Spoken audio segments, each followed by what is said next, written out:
하나님 아버지 감사합니다.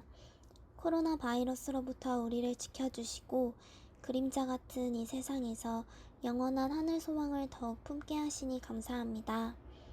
하나님, 우리의 무뎌진 양심과 불의를 옳다하는 무도덕한 세상을 바라봅니다. 하나님으로부터 멀리 떨어져 있는 듯한 모습에서 돌이켜 하나님의 진리의 말씀을 따르고 다시 한번 주님의 긍휼하심을 받게 해주세요. 코로나 바이러스가 속히 잠잠해져서 일상이 회복되는 은혜가 있게 하여 주세요. 우리 청년옥합 공동체도 잘 만나지 못하고 있는 상황에 있습니다. 이러한 상황에 굴복하지 않고 더욱 하나 되어 세상을 이기는 예수의 제자 공동체가 될 수 있도록 도와주세요. 서로를 더욱 돌아보게 하시고 미움과 시기가 아닌 사랑이 가득한 공동체가 될 수 있도록 도와주세요. 그리하여 세상의 빛과 소금의 역할을 감당하는 거룩한 그리스도인으로 설 수 있도록 도와주세요. 또한 맡겨진 작은 일에 충성할 수 있는 주님의 일꾼이 되게 하시고 각자가 처한 상황들 가운데 어려움이 있다면 넉넉히 이겨낼 수 있는 힘과 능력을 더하여 주세요. 이제 주님의 말씀을 듣는 시간입니다. 우리의 영혼을 소성케 하시고 한 주도 믿음으로 살아갈 수 있도록 우리를 인도하여 주세요. 예수님의 이름으로 기도드렸습니다. 아멘. 오늘 말씀은 로마서 2장 1절에서 16절까지 말씀으로, 말씀의 제목은 하나님의 판단이라는 제목으로 말씀을 전합니다. 로마서 2장 1절에서 16절을 읽습니다. 그러므로 남을 판단하는 사람아, 누구를 막론하고 내가 핑계하지 못할 것은 남을 판단하는 것으로 내가 너를 정죄함이니 판단하는 내가 같은 일을 행함이니라. 이런 일을 행하는 자에게 하나님의 심판이 진리대로 되는 줄 우리가 아노라. 이런 일을 행하는 자를 판단하고도 같은 일을 행하는 사람아, 내가 하나님의 심판을 피할 줄로 생각하느냐? 혹 내가 하나님의 인자하심이 너를 인도하여 회개하게 하심을 알지 못하여 그의 인자하심과 용납하심과 길이 참으심이 풍성함을 멸시하느냐? 다만 내 고집과 회개하지 아니한 마음을 따라 진노의 날, 곧 하나님의 의로우신 심판이 나타나는 그날에 임할 진노를 내게 쌓는도다. 하나님께서 각 사람에게 그 행한 대로 보응하시되 참고 선을 행하여 영광과 존귀와 썩지 아니함을 구하는 자에게는 영생으로 하시고, 오직 당을 지어 진리를 따르지 아니하고 불의를 따르는 자에게는 진노와 분노로 하시리라. 악을 행하는 각 사람의 영에는 환난과 공고가 있으리니 먼저는 유대인에게요, 그리고 헬라인에게며 선을 행하는 각 사람에게는 영광과 존귀와 평강이 있으리니 먼저는 유대인에게요, 그리고 헬라인에게라. 이는 하나님께서 외모로 사람을 취하지 아니하심이라. 무릇 율법 없이 범죄한 자는 또한 율법 없이 망하고, 무릇 율법이 있고 범죄한 자는 율법으로 말미암아 심판을 받으리라. 하나님 앞에서는 율법을 듣는 자가 의인이 아니요 오직 율법을 행하는 자라야 의롭다 하심을 얻으리니, 율법 없는 이방인이 본성으로 율법의 일을 행할 때에는 이 사람은 율법이 없어도 자기가 자기에게 율법이 되나니, 이런 이들은 그 양심이 증거가 되어 그 생각들이 서로 혹은 고발하며 혹은 변명하여 그 마음에 새긴 율법의 행위를 나타내느니라. 곧 나의 복음에 이른 바와 같이 하나님이 예수 그리스도로 말미암아 사람들의 은밀한 것을 심판하시는 그날이라. 아멘. 오늘 로마서 2장 1절에서 16절까지의 본문은 엄밀하게 말하면 바울 사도가 경고하고 있는 이 말씀을 받아야 될 대상들은 유대인입니다. 로마서 1장 18절 이하 마지막 부분들을 통해서 사실 우리는 지난주에 이방인들의 죄목에 대해서 함께 말씀을 나누었습니다. 아마도 바울이 이방인들의 죄를 논술하고 있는 동안 이 얘기를 듣고 있었을 유대인들은요, 사도 바울의 이 고발 앞에 아멘으로 화답했을 것입니다. 그런데요, 바울은 갑자기 그 대상을 바꾸어 유대인들을 가르칩니다. 그러면 이 이방인들을 정죄하고 판단하는 여러분들이요. 여러분들은 다른 줄 아십니까? 여러분들도 이방인들과 본질적으로 똑같이 죄인임을 아시는지요? 본문의 말씀의 톤은 이런 식으로 바뀌어가고 있는 것입니다. 한마디로 말씀드리면 유대인들도 하나님의 판단이 어떤지를 아직도 깨닫지 못하고 있기 때문이라고 바울은 지적합니다. 무슨 말입니까? 나를 판단하고 있는 그들도 하나님의 판단 앞에 서야만 합니다. 주님께서 우리를 판단하실 때, 하나님께서 여러분과 저를 판단하실 때 과연 어떠한 유형의 판단일까요? 오늘 본문은 하나님의 판단의 세 가지 중요한 규범을 우리에게 말씀해주고 있습니다. 첫 번째로 하나님은 진리대로 판단하십니다. 본문은 그러므로 남을 판단하는 사람아, 물론 누구든지 내가 핑계하지 못할 것은 남을 판단하는 것으로 내가 너를 정죄함이니 판단하는 내가 같은 일을 행함이니라 라고 말씀으로 시작합니다. 그리고 나서 2절을 보면 이런 일을 행하는 자에게 하나님의 심판이 진리대로 되는 줄 우리가 아노라 라고 말씀합니다.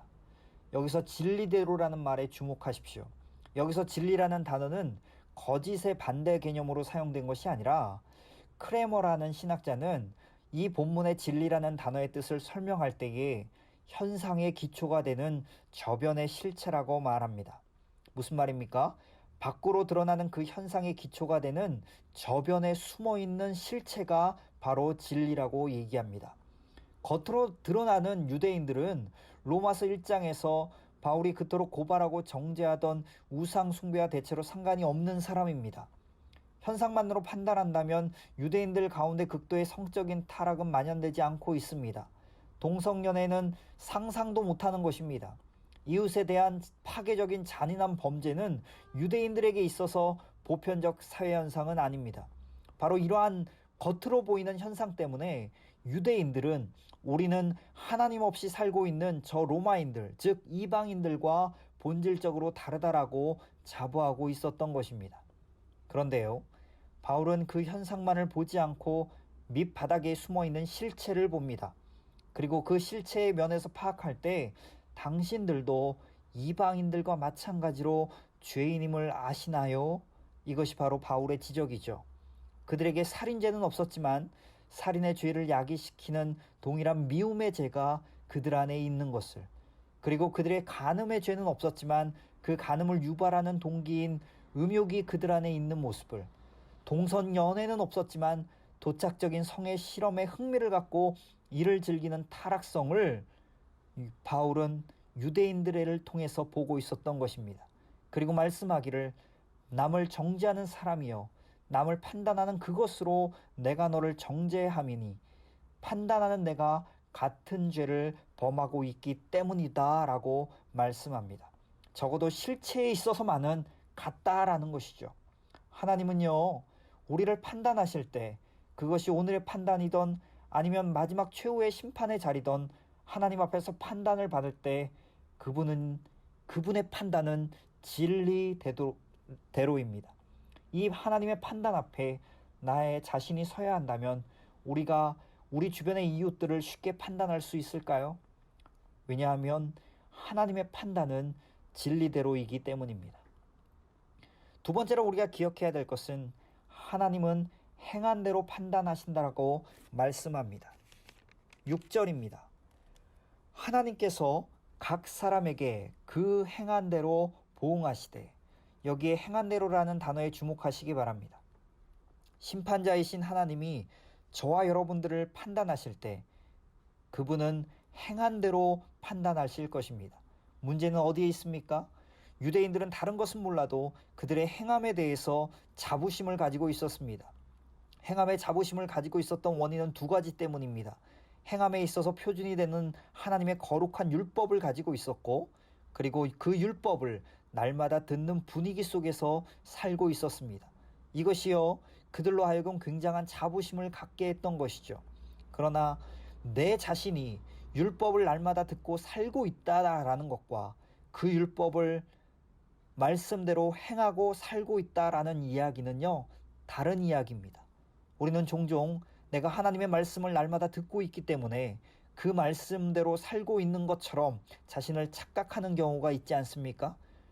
오늘 이 유대인들의 착각이 이 시대를 살아가고 있는 그리스도인들의 착각일 수도 있다는 사실에 눈을 뜨십시오.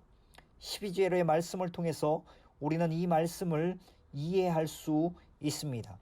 무릇 율법 없이 범죄한 자는 또한 율법 없이 망하고 무릇 율법이 있고 범죄한 자는 율법으로 말미암아 심판을 받으리라. 무슨 말입니까?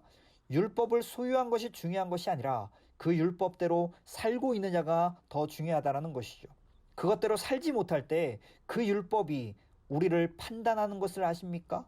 그 율법에 의해서 심판받는다는 사실을 아십니까? 그렇다면 율법 없이 살고 있는 이방인들은 어떻게 심판을 받을까요? 그들은 율법 없는 상태 속에서 심판을 받을 것입니다. 그러나 하나님께서는 이방인들에게도 그들의 양심에 쓰여진 율법을 주셨습니다. 그 말씀이 14절과 15절의 말씀입니다.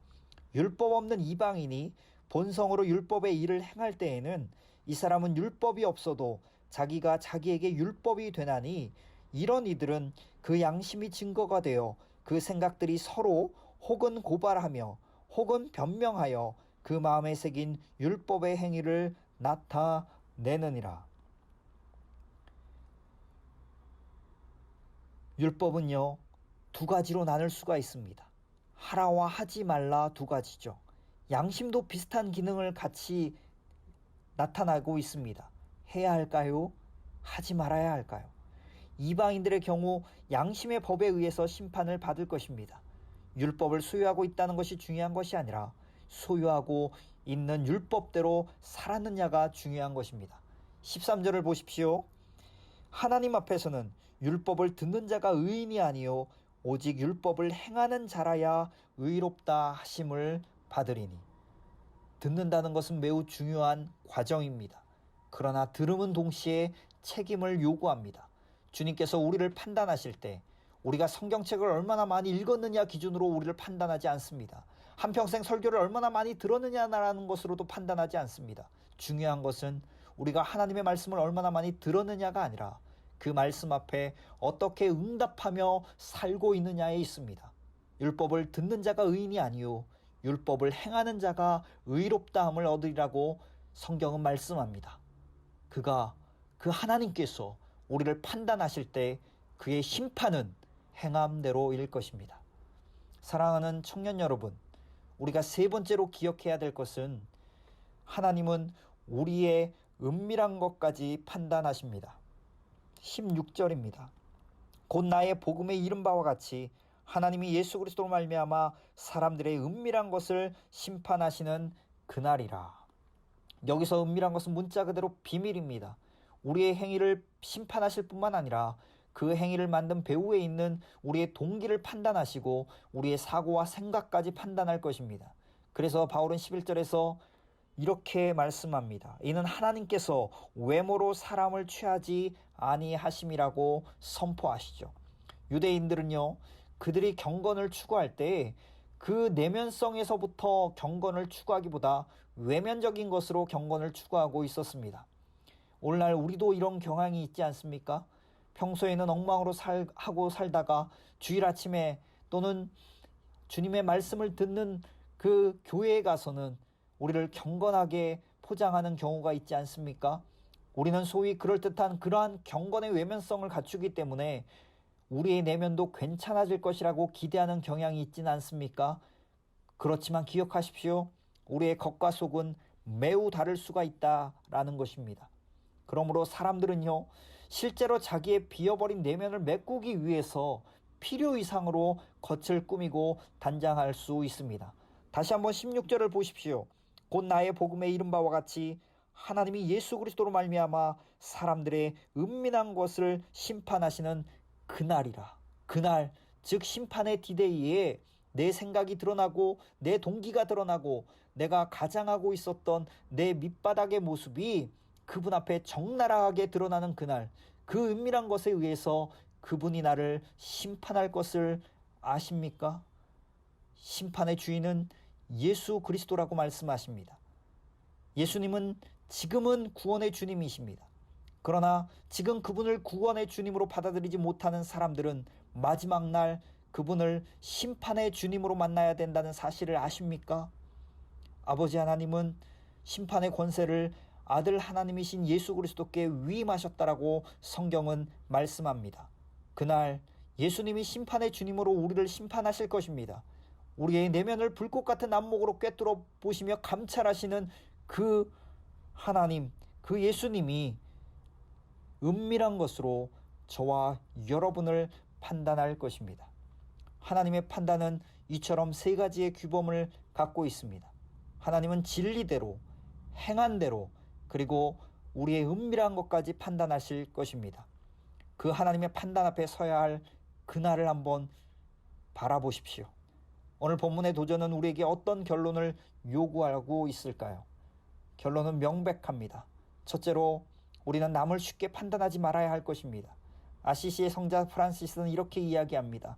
그대가 누군가 이웃을 판단할 때 그의 실수, 그의 잘못에 대해서 그가 겪고 있는 그 가슴의 아픔과 똑같은 정도의 아픔과 그의 허물로 인해서 흘리는 연민의 눈물이 없다면 이웃을 판단하지 마십시오.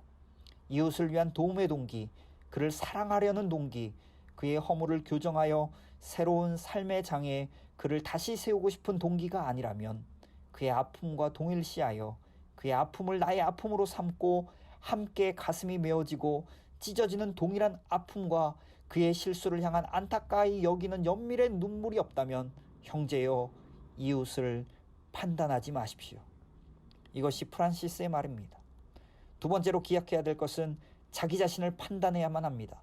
이웃을 판단하기에 앞서서 우리는 스스로를 판단해야만 합니다.